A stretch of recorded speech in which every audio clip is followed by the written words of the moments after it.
Kaixo, ongi etorri berriz ere gure gidara. Hau da batxileriergoko ikasleentzako adimen artifizialaren erabilera akademikoaren buruzko gidaren hirugarren atala. Gaur, adimen artifizialeko tresna desberdineak lan sistema akademiko baten barruan nola antolatu eta erabili aztertuko dugu. Kontua ez, ikusiko duzuen bezala, aplikazioak han-hemenekar erabiltzea, baizik eta benetako ekosistema kognitibo bat eraikitzea. Bueno, goazen harira. Gida honetan, 6 arlo nagusi jorratuko ditugu. Lehenik, oinarrizko tresnak ikusiko ditugu. Gero, lan fluxu bat nola sortu aztertuko dugu. Jarraian, Notebook LM tresnarekin, azterketa sakon bat nola egin ikasiko dugu. Ondoren, ezagutza hori guztia bisualki nola antolatu ikusiko dugu. Ezinbestekoa den atal bat ere izango dugu, erabilera arduratsua. Eta amaitzeko, dena bilduko dugu zure ekosistema kognitiboaren kontzeptuarekin. Bale, hase gaitezen lehenengo atalarekin. Oinarriak eta tresna nagusiak. Hemen funtsesko kontzeptuak landuko ditugu. Eta ulertuko dugu zergatik den hain garrantzitsua sistema antolatu bat izatea. Orduan, zer da zehazki ekosistema kognitibo hori?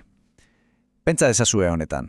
Ez da tresnak banaka eta noizean begin erabiltzea, ez.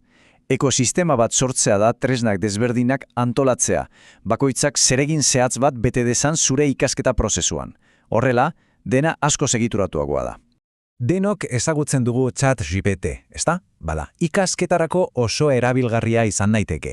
Adibidez, kontzeptu zail bat azaltzeko eskadi ezaiogu, edo bi teoria alderatzeko, tekstuak aztertzeko, adibideak sortzeko, edo gure argumentuak ondo dauden berrikusteko ere balio du.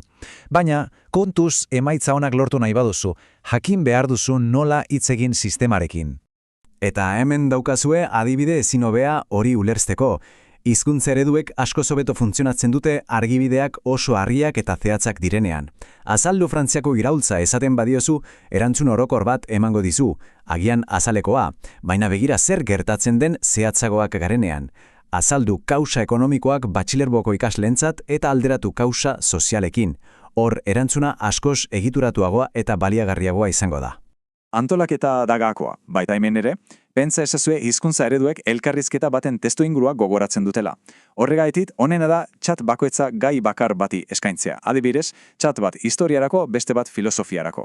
Horrela, ereduak ez du informazioan astuko eta erantzunak askoz jatzagoak izango dira. Araua, beraz, oso simplea da. Gai bat, chat bat.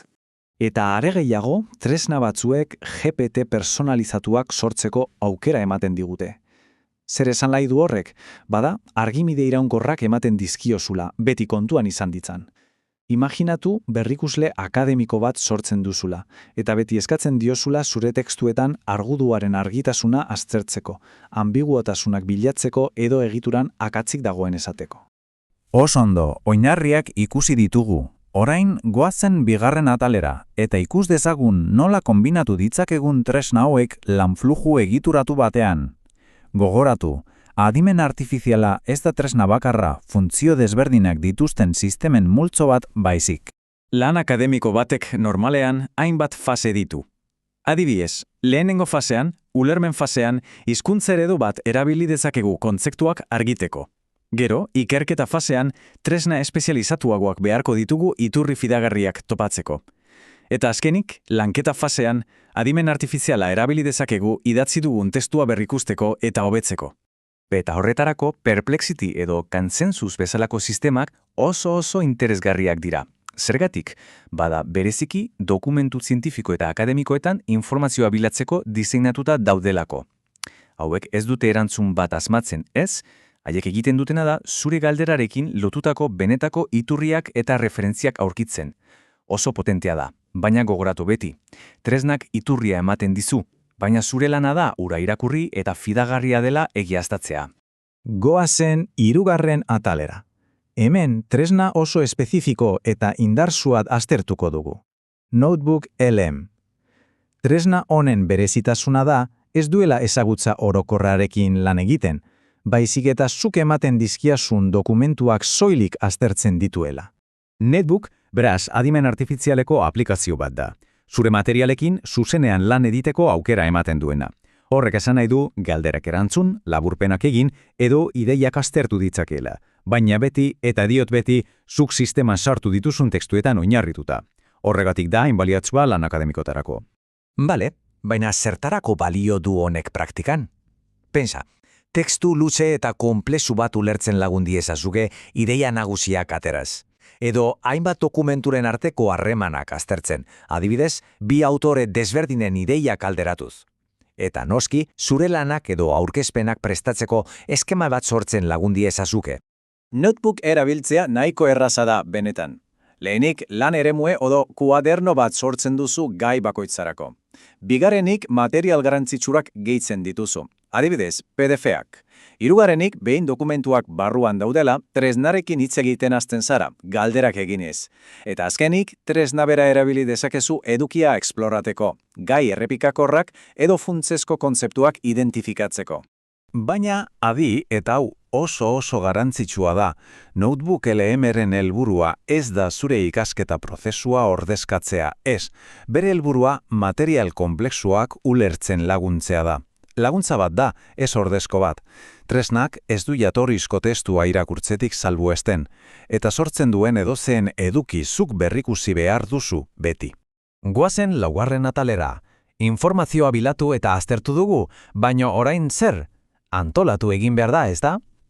Atal honetan, metatutako ezagutza hori modu bisual eta sistematikoan antolatzeko tresna eta metodo batzuk ikusiko ditugu.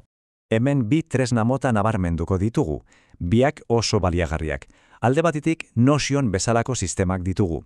Hauekin informazioa modu egituratuan gorde dezakezu, datu base txikiak sortuz. Bestetik adimen artifizialarekin sortutako burumapak ditugu. Hauek tekstu lineal bat hartu eta egitura bisual bihurtzen dute. Kontzeptuen arteko loturak ikusteko ezinobiak. Orain, funtsezko gai batera iritsi gara. Agian garrantzitsuenera, adimen artifizialaren erabilera arduratzua. Informazioaren egiaztapena eta beste aplikazio praktiko batzuk landuko ditugu atal honetan. Hau da, seguruenik gida osoko arau garrantzitsuena, egiaztapena. Hizkuntza ereduek erantzun oso sinesgarriak eman ditzazkete, baina batzuatan oker daude. Horregatik, informazio garrantzitsu oro kanpoko iturri fidagarriekin kontrastatu behar duzu. Zure eskuliburuekin, artikulu zientifikoekin, irakasleek emandako materialekin. Egiaztapena zure ikaskuntza arduratsuaren parte da. Adimen artifiziala aurkezpenak antolatzeko edo testu luzeak laburtzeko ere erabil daiteke, noski. Hala ere, gogoratu behar dugu aurkezpen akademiko baten helburua ez dela soilik informazioa erakustea, baizik eta zuk gaia ulertu duzula frogatzea. Beraz, ikasleak beti berrikusi eta egokitu behar du sortatutako edukia, bere ulermena eta bere ahotsa erakutziz. Eta horrela, iritsi gara azken atalera. Olain, ikusitako guztia bilduko dugu ideia nagusi batekin. Nola integratu tresna hauek guztiak pentsamendu sistema pertsonal eta koherente batean. Beraz, zein da ondorio nagusia? Bada, oso argia. Tresna hauen erabilera benetan eraginkora ez da bakoitza bere aldetik erabiltzea, baizik eta guztiak lan sistema koherente batean integratzea. Behar bezala antolatzen baditugu, tresna hauek guztiek ekosistema kognitibo bat osatzen dute, zure ikasketa eta lan akademikoa bultzatzen duena. Eta idea gogogarri honekin amaitu nahiko nuke. Ekosistema honetan, adimen artifiziala pentsamenduari laguntzeko tresna ikaragarria da. Hala ere, ikasteko eta pentsatzeko ardura azken finean beti tresna erabiltzen duen pertsonaren esku dago. Zurea da. Eskerrik asko eta hurrengora arte.